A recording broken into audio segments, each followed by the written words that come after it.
পুষ্পবন্ত প্যালেসের গায়ে রাজন্য স্মৃতির লেভেল সেঁটে দিয়ে একে ভিত্তি করে প্রস্তাবিত আতিথেয়তা শিল্প বা হসপিটালিটি ইন্ডাস্ট্রি গড়ে তোলার রাজ্য সরকারের প্রথম পদক্ষেপে বাধা সৃষ্টি করে সস্তা রাজনীতির জিগিরি তুলেছেন বলে তিপ্রামথা সুপ্রিমো প্রদ্যুৎ কিশোর দেববর্মনের বিরুদ্ধে অভিযোগ তুলছেন তথ্যমিজ্ঞ মহল। ত্রিপুরার মহারাজার গড়ে তোলা ইতিহাসের অবশিষ্ট চিহ্ন লাভের স্বার্থে উপেক্ষা করা হচ্ছে বলে মন্তব্য করেছেন প্রদ্যুৎ কিশোর দেববর্মন।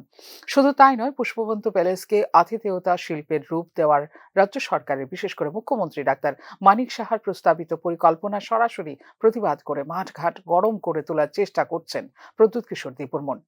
স্পর্শকাতর এই বিষয়টিতে তথাকথিত পাবলিক সেন্টিমেন্টের আড়ালে এবার কি আদায় করতে চাইছেন প্রদ্যুৎ কিশোর দেববর্মন তা নিয়েও প্রশ্ন তুলছেন তথ্যবিজ্ঞরা।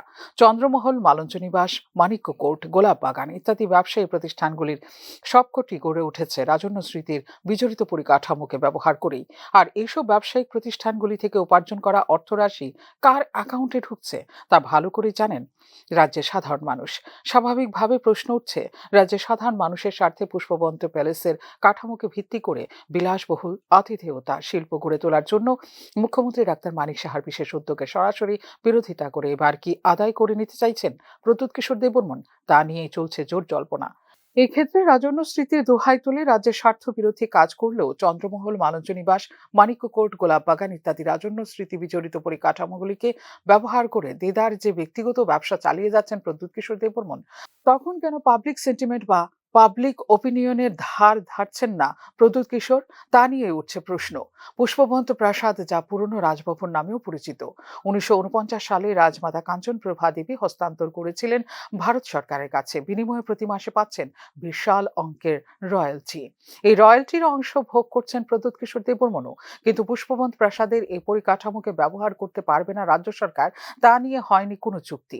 স্বাভাবিক কারণে পুষ্পবন্ত প্যালেসের এই পরিকাঠামোকে ব্যবহার করে স্বনামধন্য তাজ গ্রুপের সৌজন্যে রাজ্যে আতিথেয়তা শিল্প গড়ে তোলার উদ্যোগ নিয়েছেন মুখ্যমন্ত্রী।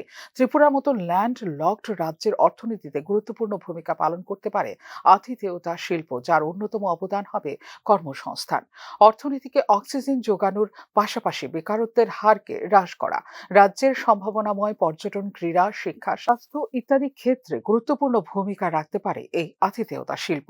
বৈদেশিক মুদ্রা আমদানি এবং রাজস্ব উৎপাদনের পাশাপাশি ছোট ব্যবসা এবং স্থানীয় অর্থনীতির উন্নয়ন এবং টেকসই তথা দায়িত্বশীল পর্যটনকে উৎসাহিত করবে এই আতিথেয়তা শিল্প। ভারতবর্ষের বিভিন্ন রাজন্য স্মৃতি বিজড়িত শহর যেমন রাজস্থান, মুম্বাই, মহারাষ্ট্র, হায়দ্রাবাদ, কলকাতা ইত্যাদি স্থানে ঐতিহাসিক স্মৃতিসৌধগুলিকে ব্যবহার করে গড়ে উঠেছে আতিথেয়তা শিল্প। এতে করে একদিকে যেমন বিকশিত হচ্ছে রাজ্যের অর্থনীতি, তেমনি বাড়ছে রাজ্যগুলির প্রতিষ্ঠাও। স্বাভাবিক কারণে এরকম একটি জনস্বার্থে উপরন্ত রাজ্যের স্বার্থ সম্পর্কিত বিষয় নিয়ে রাজনীতির অন্তরালে নিজের আখের গুছিয়ে নেবার পরিকল্পনা কোনোভাবে মেনে নিতে পারছেন না রাজ্যের সাধারণ মানুষ। ফিউরো রিপোর্ট, নিউজ নাও।